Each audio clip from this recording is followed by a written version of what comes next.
नमस्कार दोस्तों, मेरा नाम है अंशुल चड्ढा और आप सबका स्वागत है मेरे चैनल मिस्टिक पंडित पे। और आज हम बात करने जा रहे हैं काल सर्प दोष के बारे में। ये काल सर्प दोष होता क्या है और ये काल सर्प दोष आइडली किस कुंडली में होता है और किस पे इतना इम्पैक्टफुल होता है और क्या ये इतना प्रभावित होता है माय डियर फ्रेंड्स कि एक इंसान की लाइफ रुक जाती है या एक इंसान के लाइफ के अंदर बहुत बड़े पहाड़ टूट जाते हैं। क्या इस दोष का इतना इम्पैक्ट है? तो हम समझते हैं ये एक्चुअली में काल सर्प दोष है क्या। अगर मैं डेप्थ एनालिसिस करता हूँ ना, तो जितने भी लोगों को ये बताया जाता है कि आपकी कुंडली के अंदर काल सर्प दोष है, आप इसकी पूजा करवा लीजिए, आपके काम जो भी रुके हुए हैं आपके सही होने लग जाएंगे। आइडली फ्रेंड्स, पहली चीज़ तो काल सर्प दोष का इम्पैक्ट अगर इतना ज़्यादा बड़ा है तो मैं ऐसे इम्पैक्टफुल इंसानों को जानता हूँ जो सोसाइटी के अंदर इतने स्ट्रॉन्ग हैं और उनके में ये दोष है और वो लाइफ में बहुत सक्सेस हासिल कर रहे हैं। डेफिनेटली इसका इम्पैक्ट होता है माय डियर फ्रेंड्स, बट लेकिन हर एक का नहीं होता। अब अगर मैं इसकी रियलिटी चेक्स पे जाता हूँ तो ये दोष बनता कैसे है कुंडली के अंदर। ये बनता ऐसे है जब भी मैक्सिमम प्लैनेट राहु केतु के एक्सेस के अंदर आ जाते हैं तो उसको एक दोष लगता है जिसको कहते हैं काल सर्प दोष। और यहाँ तक कि मैंने लोगों को ये भी सुनते हुए देखा है कि जिनके एक या दो ही प्लैनेट इम्पैक्ट में आ जाते हैं उस एक्सेस के अंदर, तो उसको भी कह देते हैं भैया काल सर्प दोष है, आप जाके पूजा करवाएं। मुझे नहीं पता कितने पैसे लगते हैं, नाग नागिन का जोड़ा चढ़ाएं, ये साइज़ दें वो साइज़ दें, I have no idea my dear friends.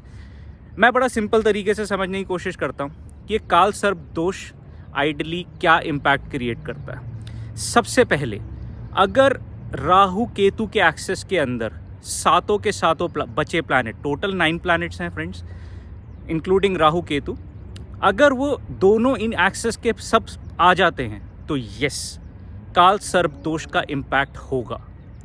अगर ऑस्पेशियस प्लैनेट जैसे कि जुपिटर आ गया, वीनस आ गया, चंद्रमा आ गया, ये सब प्लैनेट भी आ गए उस एक्सेस के अंदर तो 100% इस काल सर्प दोष का इम्पैक्ट आएगा।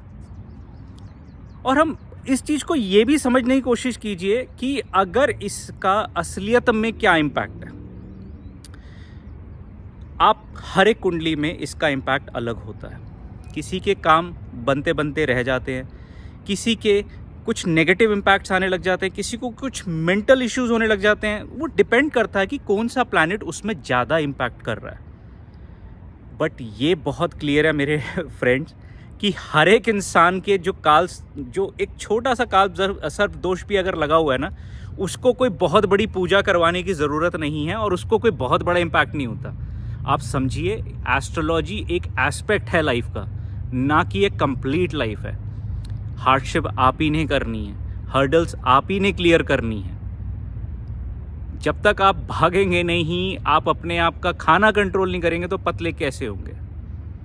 ऐसा कुछ नहीं होता कि आपने अगर कोई स्टोन पहन लिया या आपके बिहाफ पे किसी पंडित ने पूजा कर ली तो आप पे बहुत ज़्यादा इम्पैक्ट हो जाएगा।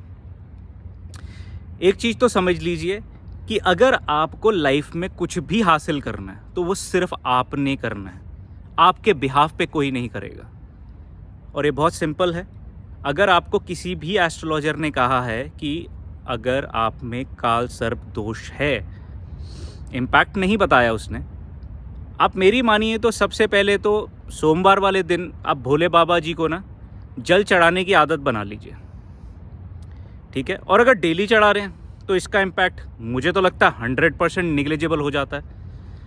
बट जिसका एक्चुअली में बहुत बड़ा इम्पैक्ट है, तो मैं आप लोगों को एक बहुत रियलिटी बता देता हूँ इस चीज़ की। अगर आपको काल सर्प दोष की पूजा करवानी है, ये जो लोग बोल देते हैं कि मंदिर में जाके नाग नागिन चढ़ा दीजिए, दूध चढ़ा दीजिए, पूजा कर लीजिए, तो फ्रेंड्स अगर ऐसे कटने लगते होते दोष तो माय डियर सबके कट जाते। होगा कुछ नहीं, आपको लगेगा कि कुछ नहीं हुआ, मेरे पैसे चले गए और वो एस्ट्रोलॉजर ख़राब था, और फिर आप उस एस्ट्रोलॉजर को भी बुरा ही कहेंगे। अगर सच में किसी के काल सर्प दोष है और उसकी लाइफ में बहुत इम्पैक्ट क्रिएट कर रहा है तो एक नोट कर लीजिए, नासिक के अंदर त्र्यंबकेश्वर टेम्पल है। ठीक है। और दिन पर्टिकुलरली नोट कर लीजिए, नाग पंचमी, अमावस्या या जिस दिन ग्रहण दोष, ये इन 3 दिनों में ही जाके इसकी पूजा करवानी है आपको। और किसी एक अच्छे पंडित से, वहाँ के कोई भी पुरोहित हों, उनसे वो पूजा करवा लीजिए। मेरे क्लाइंट्स, मुझे नहीं पता, मैंने जिनको भेजा है उसको उनको बेटर हुआ है या नहीं हुआ है, किसी ने मेरे को कंप्लेंट नहीं करी है। बट मेरे गुरुओं ने मुझे यही बताया था कि इसकी पूजा सिर्फ और सिर्फ 2-3 टेम्पल हैं इंडिया में, जिनमें से मैं सिर्फ त्र्यंबकेश्वर नासिक में जानता हूँ, एक गया जी में भी है, जिसके बारे में मेरे को इतनी डिटेल में नहीं पता, तो मैं इसलिए नहीं बता रहा। और थर्ड एक उज्जैन में भी है। बट मेरा पर्सनल रिकमेंडेशन नासिक त्र्यंबकेश्वर को जाता है। तो अगर किसी की भी कोई प्रॉब्लम है तो जेन्युइनली उस तरीके से करिए, ना कि वो एक करने के लिए कि भाई एक मंदिर में जाके एक छोटी सी पूजा करवाई और उसमें हमारा हर्डल दूर हो गया। ऐसा कुछ नहीं होने वाला। अगर ये इन रेमेडीज़ का आप इम्पैक्ट अच्छे से उठाना चाहते हैं तो इनके लिए भी आपको मेहनत करनी पड़ेगी।